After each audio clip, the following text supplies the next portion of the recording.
Welcome to another week of Barstool Perspective, where we give you a breakdown of the news in booze.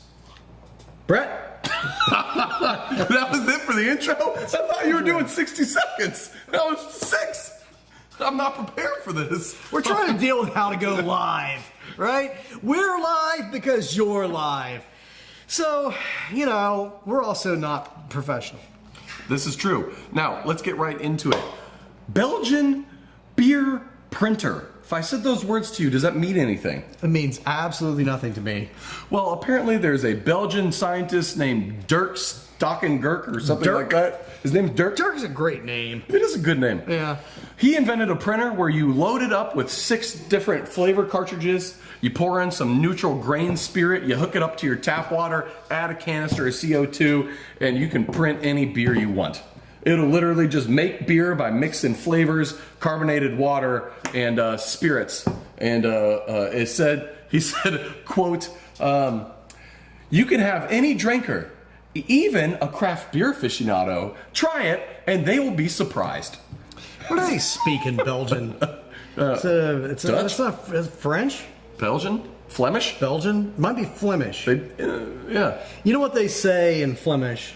I had it because I am fluent in multiple languages. In Flemish, yes.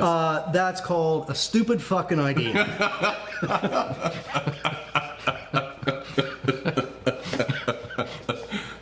Yes, heard.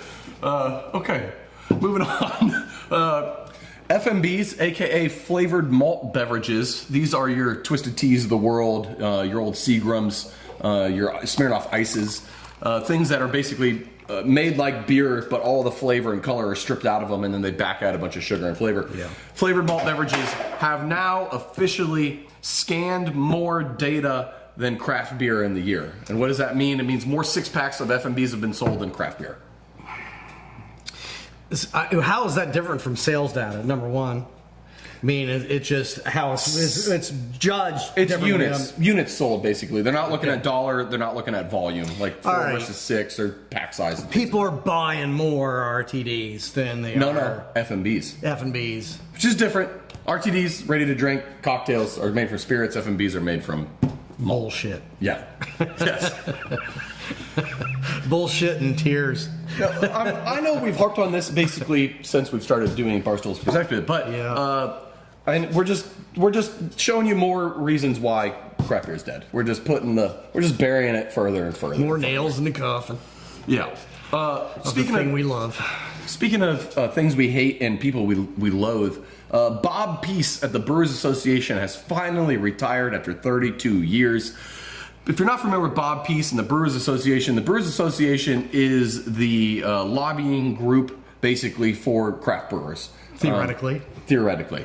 Now, Bob Pease has been the CEO and president of the Brewers Association for 32 years. He had a good run at the start, but for the last 15 years or so, he's been completely out of touch. Not been educating brewers on the perils that have coming this way. Not educating brewers on the perils of getting away from what is traditional beer. Not advocating for protections around traditional beer. Now we have this muddied of water between FMBs and RTDs, which is opening up the floodgates for RTDs to now get tax breaks on the same level that beer gets tax breaks, which as a consumer is actually a good thing, but as a beer manufacturer is a bad thing. And he's just a giant piece of shit because he pays himself $350,000 fucking dollars representing an industry where people are lucky to make $20 an hour. So he can go fuck himself. How old is this guy? Not that old. Late 50s, early 60s. All I know about him, I know from you, but it seems he's like the Ronald Reagan of beer. Like, his answer to everything is, oh, it's great. Yes. It's fine. It's amazing. Go craft beer. Yeah, just completely unrealistic, stupid, unhelpful horseshit. You can't, there's so many stupid people in the world, and that includes brewery owners, right? If the average person is the average person, then half of all people are below average. Well, that applies for every sector in every walk of life. So if you're telling people with a straight face that craft beer is doing okay and things are going to be fine and don't worry, it's just a small rough patch, you're setting them up to just be fucking getting hammered and not realize what's coming. And they did a terrible job of saying there's a lot of stuff coming that's going to be bad. There's more people, there's more challenge, people are going out. You guys need to work on innovating. Never said that. The worst they ever said was, there's some headwinds. What the fuck does that even mean? Nothing. I will do this job for $250 a year. That's what just really pisses me off the most. Like, I didn't pay myself for 3 years, and I'm paying the Brewers Association, $1,500 a year that I could barely even afford at the time because I thought it was important to support, and then I find out that guy's making $350. Go to hell. Also, this is to say nothing of the lack of DEI-based progress that he's made, which has been fucking butt kiss. So, and we all know that craft beer has a very much exclusionary problem, I guess you could say. Whatever. Craft beer is very white, is what I'm trying to say here. And sure. Politics aside, whatever you think aside, we've not done a good job as an industry of bringing in more people into the fold. I mean, for God's sakes, Modelo is the #1 beer in the country. A fucking Mexican import. People like good beer. Just bring them in. I mean, I don't know where in that example good beer fell in. I'm just saying, everyone drinks lots of beer, and that means if people drink beer, they're going to like good beer. We have talked repeatedly. Yeah, it's not so much a DEI thing. There is a practical financial aspect to the limitation of craft beer. Yes. That Yes. It has been marketed. The image of it is very much middle-aged white guy. Yes. And there's only so many of those. Yes. Women are a huge demographic, 50% of the country. Why do you... Yeah, I've heard that. Why exclude Thank them? God. Right. It's crazy. I'll do that job for $150 a year. You heard it here, folks. Yeah. Vote for Mike Morgan. In other beer news, non-alcoholic beer. Is the boom over? Did you ever even care in the first place? You drank non-alcoholic beer last week for the first time. I did. And, it was fine. But that brand is shit. Athletic. Yeah. Those guys, their volume has been incredible. And what they're doing with NA beer, and they're doing it because they were really the first company, well capitalized, to use this new technology that makes better NA beer. And it's not that wasn't last week was not the first time I'd had a NA beer. I mean, I drank O'Doul's like 100 years ago. And it's terrible beer. Yeah. The technology definitely makes a difference. Mm-hmm. These NA beers are absolutely a lot better. They're still not as good as beer. I mean, they're fancy ass Athletic NA. I still don't think it's as good as this shitty Narragansett. But it's I get it, and I get it as a way to moderate. It's not bad, but I don't know what that market looks like. Well, we went from the market doubled in the last 5 years. So we went from 0.15% of the total beer sales to 0.3%. Yeah. So whoop-de-fucking-do. But these CEOs in a time of looking for any growth whatsoever saw the success Athletic had. And they are a great story, like you said. They saw market opportunity. They capitalized on it with great branding and celebrity endorsements and making a good product for what it is. Yeah. And all these other companies getting into it, though, like Diageo and Heineken, they're now putting out guidance of oh shit, this isn't going to be nearly as big as we thought it was going to be. We're starting to hedge our bets. Maybe we shouldn't have invested so much money in it. Which is hilarious because that comes right off the heels of Athletic getting a valuation this week of $780 million for their company after doing a $50 million fundraising round. What is their production number? They did about 270,000 barrels of beer, which puts them in the top 10. That's a lot. Top 10 of all craft beer producers. Okay. And what's crazy is that valuation, this isn't a sign of a bubble, I don't know what is, but so their valuation was $3,000 per barrel, which is 3 times what the average valuation was for craft beer back when Anheuser-Busch was scooping up brands. That is 2 times. Oh my God. It's 2 times higher than what Ballast Point sold for. Oh my God. Yeah, that is a legendary story of stupidity, of obscenely overpaying for a brand. It is the prime example of overpaying for a brand. Here's the thing that I don't understand about it as a market. We talk repeatedly about kind of the dismal aspects of the craft beer industry, that people are drinking less real good beer. Real comma good beer. It's more sugary bullshit, and it's a lot of adjunct flavors and nonsense. Look at the FMBs outselling craft. Yes. So where is the market for something that tries to mimic good beer but doesn't even get you drunk? Like, I don't know where that... I'm not seeing that as being a growing market. No. I can see it having a market, but I don't know how it's going to take off. You're not selling a benefit, you're selling a lack of something. And you're right. At the end of the day, if you're not selling a benefit, you're not really selling anything. And so I agree. I don't think the market's going to be there. You're not selling better flavor. You're not selling a better experience or time. You don't even get drunk. You're just basically selling people a way to cope.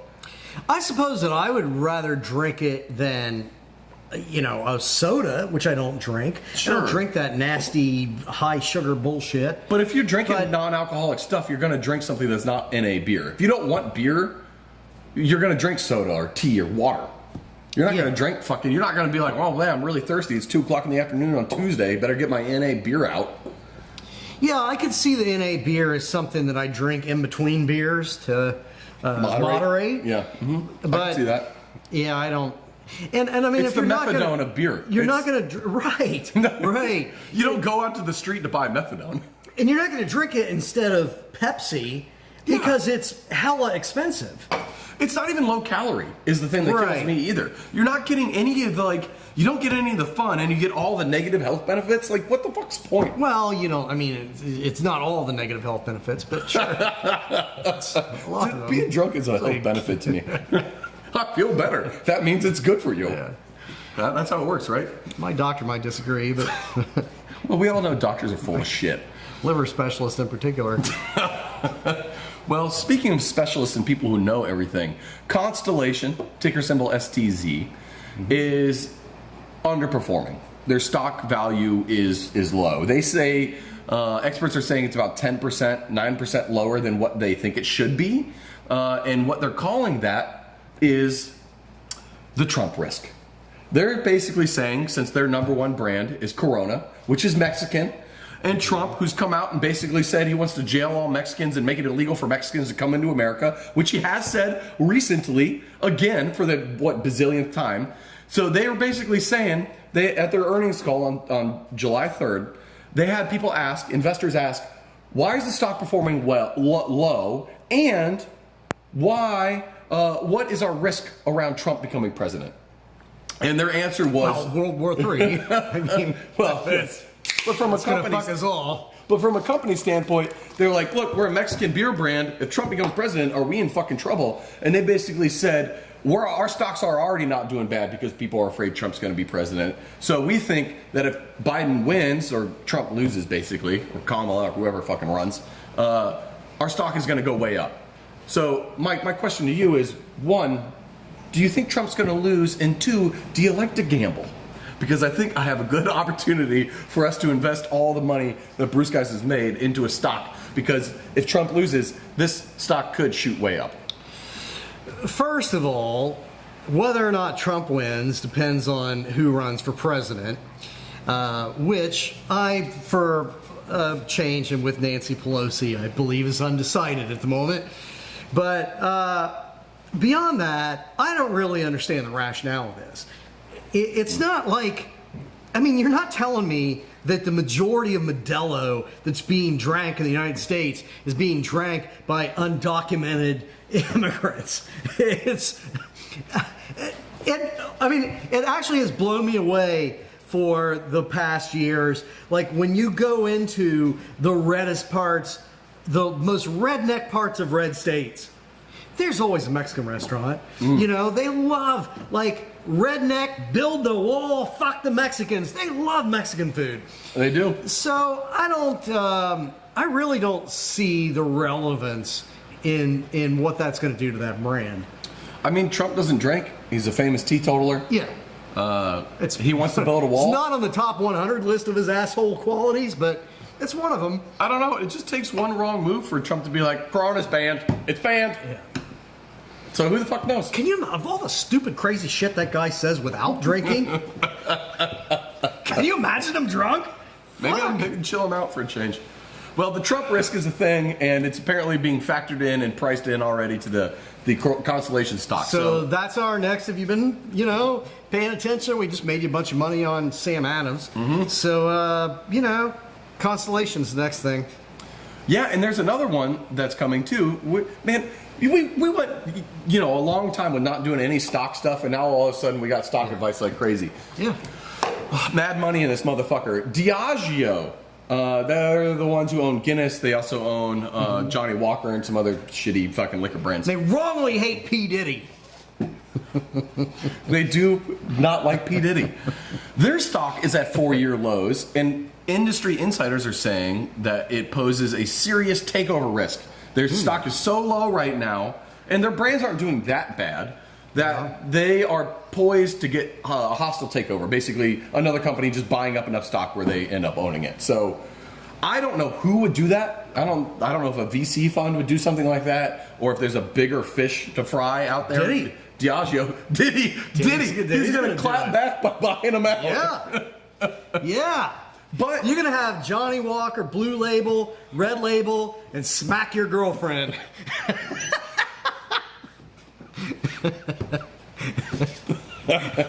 that one will come in a brown paper bag.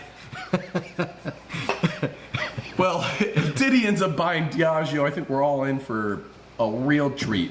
But if he doesn't, the stock actually is really poised to do well. If someone does take it over, there's going to be a huge shoot up in stock price. So again, another good stock to get your hands on is Diageo stock. If you have money to spend, which I don't know who does out there. We don't.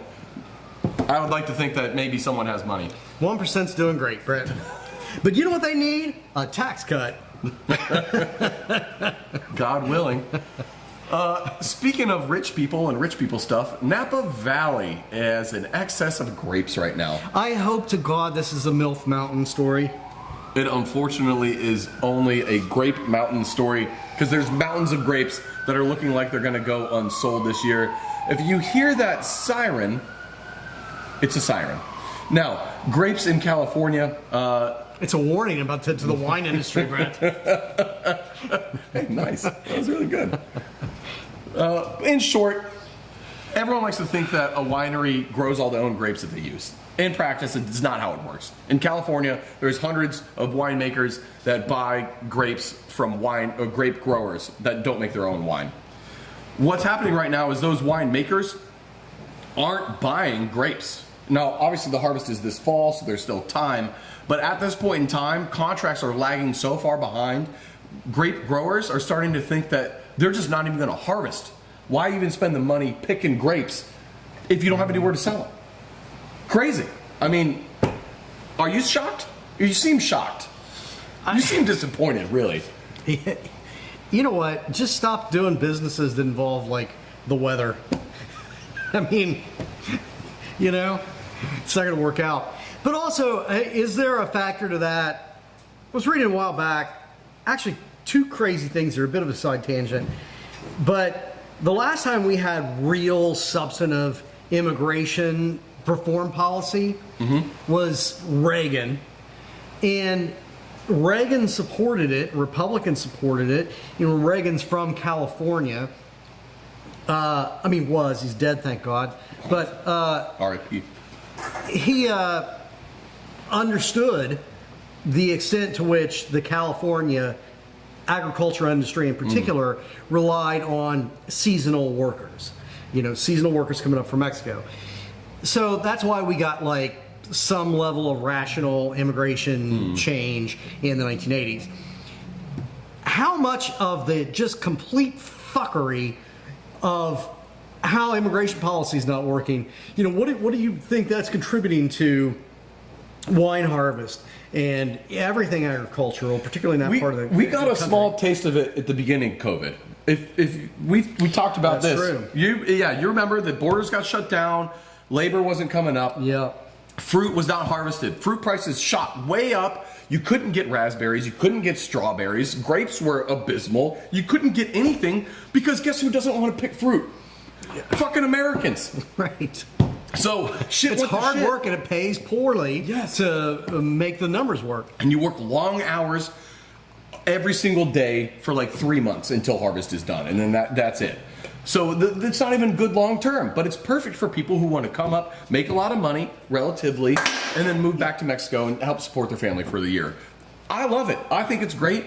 If we get worse immigration laws in this country, just say goodbye to fucking fresh fruit that is grown in America. It's not going to happen. Because it ain't going to get picked. If it has to get picked by hand, if you get harvested with a fucking shaky tree boy or whatever, and, you know, like oranges, fine. But no one's going to go out picking strawberries.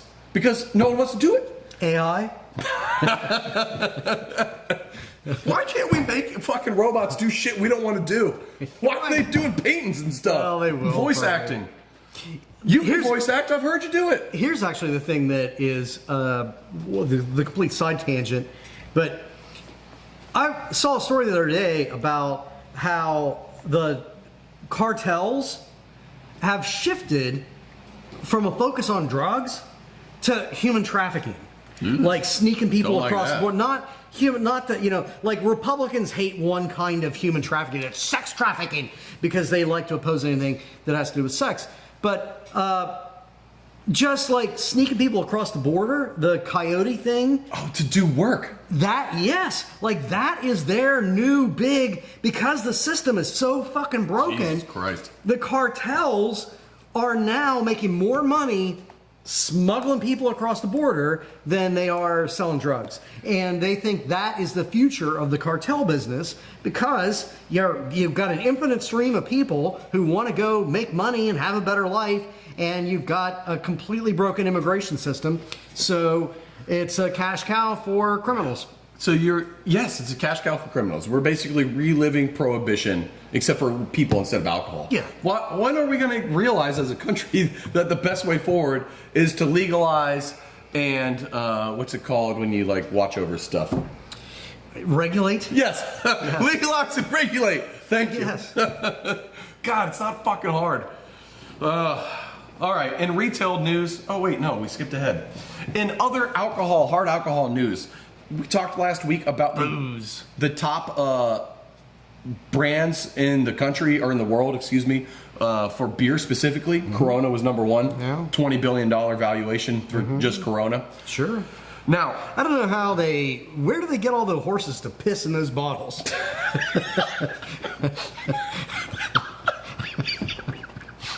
God damn it. That was good. So they released the top list of the most valuable alcohol brands just in general. We're talking wine, spirits, and beer, and RTDs, and FMBs, and all that shit. The number one brand in the whole entire world, Muay Thai Baijiu out of China, $85 billion valuation. Number two is Corona at 20. There's nothing else even close. They just fucking dominate.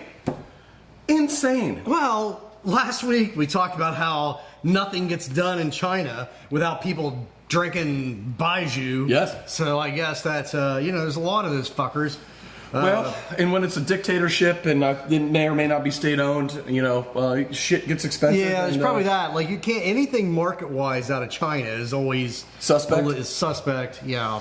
Yeah, it's just crazy that this spirit that, again, we're talking about 2 weeks in a row, but really most people haven't heard of, Yeah, is I've the never number heard of one it. most valuable brand in the whole world. That's in crazy. a country that, like, have you ever even seen a bottle of that ever? No. Unless you go there. What's that bullshit Chinese beer brand that I'd also never heard of? Snow? Snowball or whatever? Just snow. But Yeah. yeah, snowballing something else, Mike. I imagine they taste similar. In Texas, there's some interesting news around the case around home distilling. Mike, can you give us an update?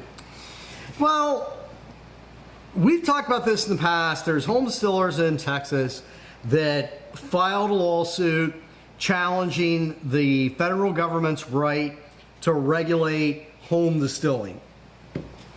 And I have said, cool, I agree with that. And a court just ruled in favor of the home distillers. So when I heard that, I was like, cool, right decision. Shocking. But when you look at and I haven't read the decision itself, but reading the coverage on it, it seems like a case of the right decision for the wrong reasons. To me, it's simple. When you read the text of the 21st Amendment that repealed prohibition, it does something unprecedented in any other aspect of the American economy. It gives the states control over the alcohol business. So the idea to me that the federal government can regulate home distilling is just unconstitutional. Not in some radical philosophical way, but because of what the goddamn Constitution says. And we don't have to go back to the 1700s. You know, you can go back to the 1920s and understand why it says what it says. So the intent is clear. I think that states should have control over alcoholic beverage industry and regulations, you know, until you amend the Constitution to say otherwise. This court, though, has ruled in favor of the home distillers, and they have issued this opinion, and it sounds like it's all based on the Commerce Clause, and I'm not going to go all nerdy, but it's like the Commerce Clause, and it's the overreach of the federal government in telling us what we can do in our own home. So it sounds batshit crazy, actually, like the rationale for the decision. Sure. So I think the decision is probably right, but it sounds to me like the rationale for the decision so it's setting is it just up for an some appeal. Crazy right-wing nonsense. So this is ripe for an appeal, is what you're saying? Yeah, and it's an appeal though that like Amy Coney Barrett and Kavanaugh are going to get all excited over. You mean because, a few beers, Kavanaugh? Yeah, sure. Yeah, you know they are there to dismantle the federal government. You know, that's why they're on the crooked Supreme Court. Well, this is one thing I'm actually in support of. I think that's great. I think it's great too. I would love to buy a still for my house and get that going on the weekends. It'd be great to have that as a hobby. And I guess now, people are doing it. It's not you're not going to get arrested for it. Well, isn't it legal in West Virginia right now too? Yeah, West Virginia just said, "Fuck it, we're making it legal." We're making it legal on a state level, but now federally they can't even get prosecuted. So if you live in West Virginia, get distilling. You're good. Well, right. I mean, right now that decision is only applicable to the Southwest, whatever the hell that district is down there. But yeah, you know, it will go to an appellate district down there, and it will probably go to the Supreme Court. Or not. You know, if I was in the Department of Justice, I would not choose to. This would not be the hill that I die on. But I don't know. We'll see. It's interesting. In other booze news, did I lose you? Like there was too much legal in that? No, that was really good. No, it's nice to nerd out on things. Really appreciate that insight. It's good to know that basically, in short, it sounds like home distilling won't be legal on a federal level probably anytime soon, but it sounds like it might not be illegal anymore. Yeah. That makes sense. Yeah. I mean, I think it's headed the way of weed, where it has not been, for different reasons, different legal reasons, but the same practical reasons that you know, states are just saying, hey, it's legal here, you know, and federal law be damned, and the feds have better shit to do than bust people for weed or home distilling. In other alcohol news, hard alcohol news that is, Kylie Jenner's brand 818 tequila is now the most searched and sought after brand of tequila on the internet. Mike, have you tried it yet? Wait, Kylie Jenner, Kendall Jenner? I don't know any of the genders. Genders? I do know the genders. Genders? How many of them are there? I don't know. Mike doesn't know. We're confused. Well, that is becoming a thing. But I don't know any of the Jenners. I don't know any of the fucking Kardashian clan of bullshit, stupidity. I do know that OU 812 was like the 6th best Van Halen album. I've never heard of this shit. What's it called? 818 Tequila. Never heard of it. No, it sounds like fucking terrible. In other news, I don't want to talk about the genders anymore. Fuck them. In cannabis news is our last story for the week. In Indianapolis, Indiana. Oh, this can't be good. They're opening up a non-alcohol bar. Wow. Now, this isn't to say it's a sober bar, because they will have a lot of THC products. Indiana's full of those. They're going to feature only... Let's drink Pepsi and talk about Jesus. You go to Mike Pence's house a lot, do you? Yeah. Yeah, there's separate room for the guys and the women. Is Mike Pence allowed to drink Pepsi? Does Mother let him do that? I don't. Just milk, I think. Do you remember when a fly landed on his fucking head? That was the funniest shit. The only good thing that happened in 2015. See, there's another example. Like, they should have hung him, but for very different reasons. I'm kidding, Mike. We go way back. Anyway, Mike, what do you think about the viability of a THC bar? They'll have non-alcoholic beer and yada, yada, yada, but it's basically Here's a my issue THC bar. with it. I think that these THC drinks, there is definitely a growing market in this, but I'm not understanding the profitability of it, because you can't, you can charge a little bit more for a THC drink, but now granted, I'm not a pothead, so I can't consume as much THC as potheads can. But man, I'm not going through. I'll go to a bar and I'm easily buying 7, 8 beers in the course of an evening. I'm not drinking more than 2 like THC drinks, and they're not that much more expensive. So I'm just not sure how you stay in business with it. That's a good point. Unless it's, what I can see though, I guess if you've got You gotta sell food. Yeah, You gotta sell food. Yeah. You gotta be like half snack store, half fucking THC bar. Right. Basically like a convenience store with some, like 8 different flavors of Doritos and yeah, okay. Yeah, get weird you can do snacks that. in there and shit, bunch of Right. candy. Dinner. Yeah, I guess it's kind of like a gas station's business model, right? They don't really make money on gas. They make money on, coffee and 3 old hot dogs and all that. So yeah, I guess it can work. I don't know. I'm fine with it, but I won't go. no, I don't understand why not. You just add THC to an alcohol bar. Like, I don't want to go to a Right. THC bar because I don't consume THC, and I don't want to just sit around drinking fucking NA beers the whole time. So Yeah. like, why can't we just have both at the same fucking place? So you can do your THC, I can do my goddamn beer, and we can all both be happy. Like, I don't get the point of having to separate it, but whatever. Maybe they know something we don't. How do you think our second live episode went, Mike? I guess it was all right, Brett. How do you guys think it went? Better, worse than the first? Did you Buy this book. That's all we got. We love you, people. Give us comments, but don't be that hateful. I'm kind of sensitive.